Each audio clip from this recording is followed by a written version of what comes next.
Hello मंडळी, कसे आहेत तुम्ही सगळे? तर मी हा लोशन घेऊन आलेले आहे या डॉगीसाठी. हा एक स्ट्रीट डॉग आहे, पिल्लू आहे छोटंसं. कोणीतरी याला इथे छोटंसं ग्राउंड आहे तिथे सोडून गेलं होतं आणि खूप जोरजोरात ओढू लागलेला. बाकी कुत्रे जे होते त्याला चावण्याचा प्रयत्न करू लागले, पण मला ते दिखावलं नाही. तर मी काय केलं, याला घेऊन आले घरी. याच्या अंगावर थोड्याशा वास झाल्या होत्या, पण ते मी दवा लावून पूर्ण कमी केल्या. त्याच्यानंतर याला ना खाज सुटली आणि याच्या अंगावर ना खाज येते.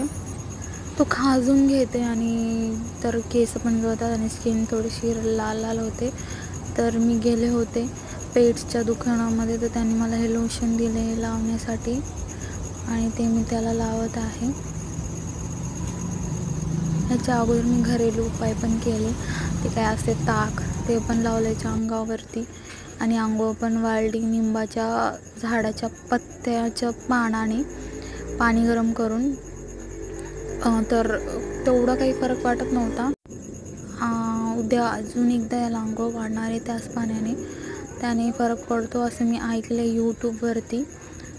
अंघोळ वाढणार आहे आणि नंतर हे लोशन पुन्हा लावणार आहे आणि हे रोज लावावं लागेल. दोन टाईम त्यांनी सांगितले लावण्यासाठी, तर तेच मी लावत आहे आता. पिल्लू हे परेशान होऊन चाललं आहे, खाजू स्वतःच्या दाताने खाजून घेत आहे आणि त्याला रॅशेस असे पडत आहेत. त्यामुळे खूप वाईट स्थिती होत आहे याची. बघा, हे लाल स्किन झाली आणि केस गळत आहे त्याचे. आय होप की कमी होऊन जाईल लवकरात लवकर आणि याला नवीन केस येतील.